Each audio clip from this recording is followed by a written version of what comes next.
Hello, today we are doing 8.5. We will be graphing polynomials from factored form. So this will be broken up into two parts. This first part we'll be looking at basic factored form.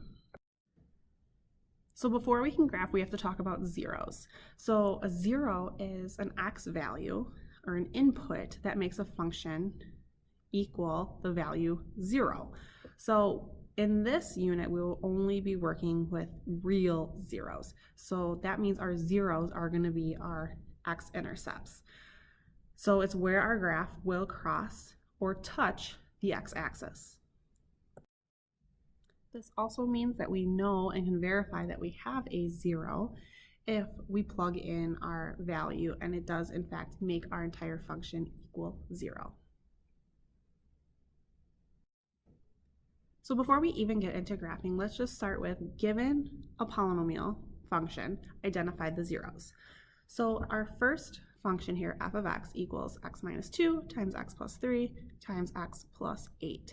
So we are trying to figure out what values are going to make this function 0. So all of these factors are being multiplied. So that means if any of these each individual factors are 0, the entire function is going to be 0, because if one of them is 0, anything multiplied by 0 is 0. So that means I can take each of my individual factors, and if I set them equal to 0 and solve, that's going to tell me what value is going to make my function 0. So if I take this first factor here, x minus 2, and I take x minus 2 and I set it equal to 0, and I solve by adding over 2, I get x is equal to 2. So if I were to plug in 2 to this function, so if I had f of 2, and I plug that in, I would have 2 minus 2 times 2 plus 3 times 2 plus 8. So f of 2 equals 0 times 5 times 8. Well, 0 times 5 times 8 is 0, meaning that x equals 2 is a 0 of this function. And I would do this for each one of my factors. So if I had x plus 3 and set it equal to 0, I would subtract 3 and get x is equal to negative 3. If I plugged that in, it would also make my function 0. And then my last one, I have x plus 8 equals 0. Subtract 8, x is equal to negative 8. So my three zeros are x equals 2, x equals negative 3, and x equals negative 8. Now, looking at the second equation, I have g of x equals negative x times x minus 1. So if I take each of these and I set them equal to 0, that is my 0.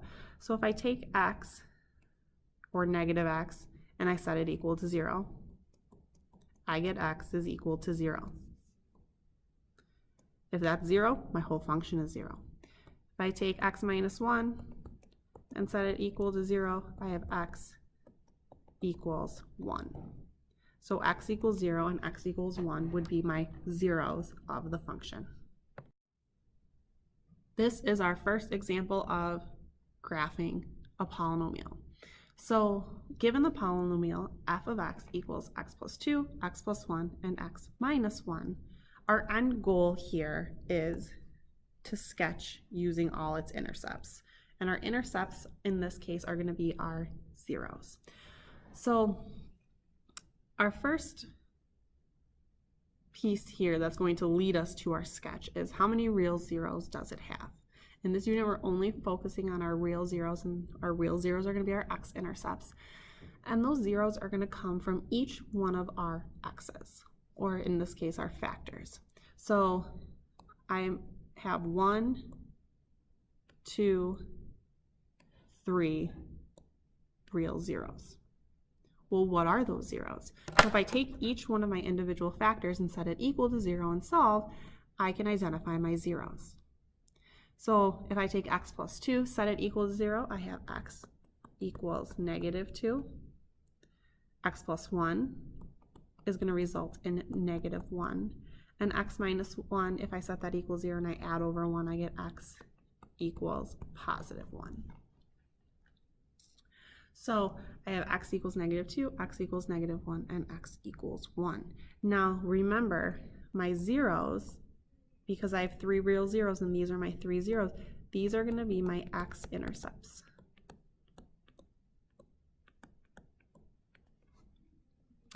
So what is the y-intercept? We know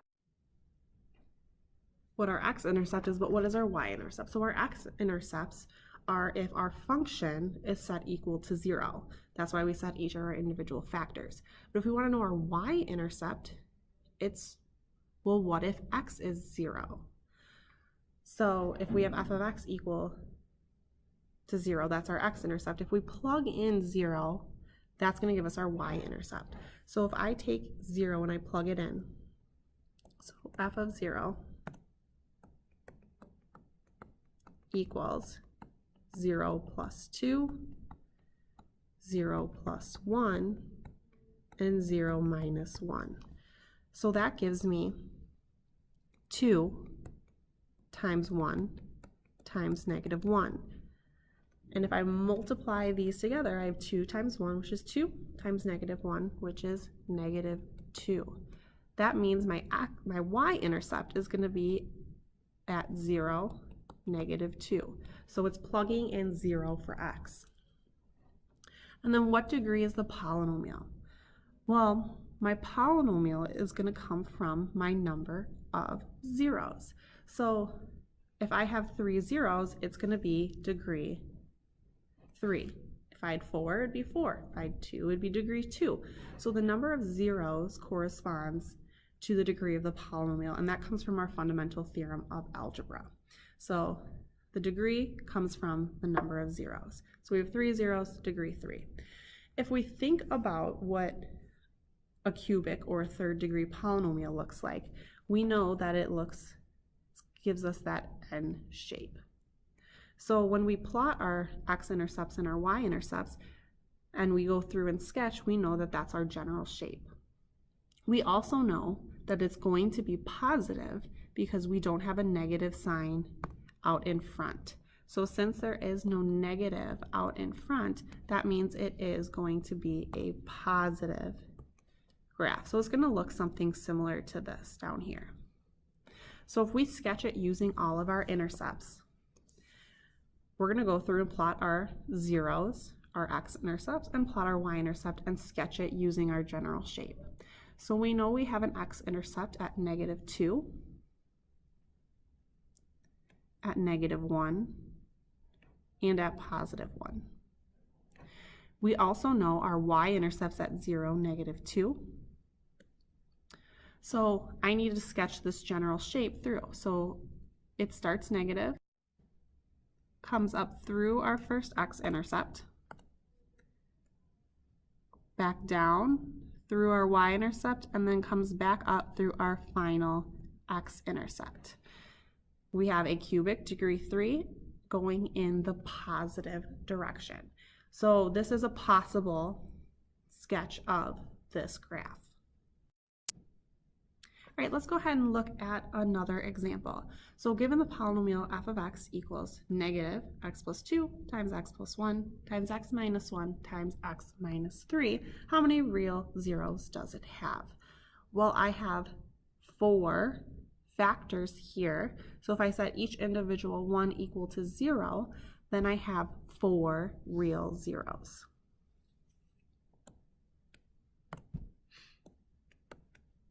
What are those zeros? Well, if I take each one of these individual factors, each one of these x's, set them equal to 0, those are going to be my zeros.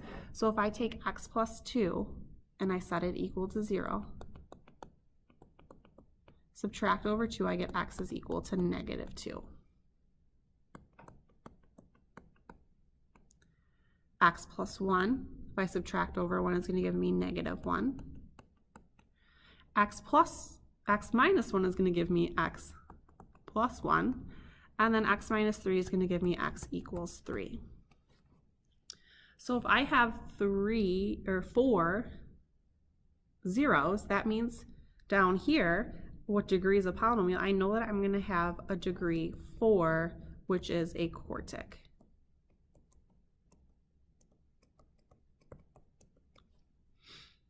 And then going back to find the y-intercept, remember if we plug in 0 for all of our x's, so we have f of 0, that's going to give us our y-intercept. So if I go ahead and do that, I have f of 0 equals negative 0 plus 2, 0 plus 1, 0 minus 1, and 0 minus 3.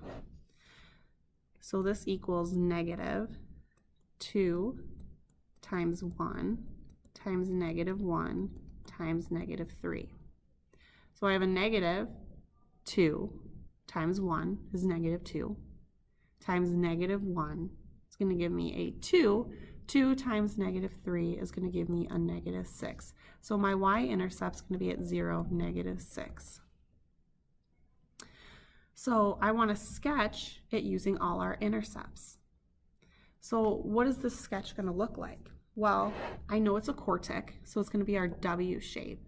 However, since I have this negative out in front, it's going to end being negative. So this sketch is actually going to be negative of our degree 4. So it should end up looking like this final shape when I go through my x and y intercepts. So if I look at my key pieces of information here, I need to plot my x-intercepts, which are negative 2, 1, negative 1, and 3. So I have negative 2,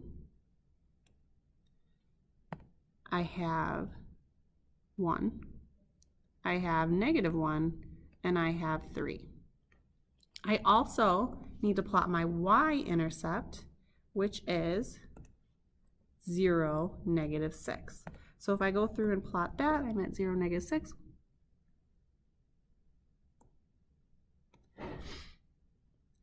I know I need to make this W shape here. So it starts negative.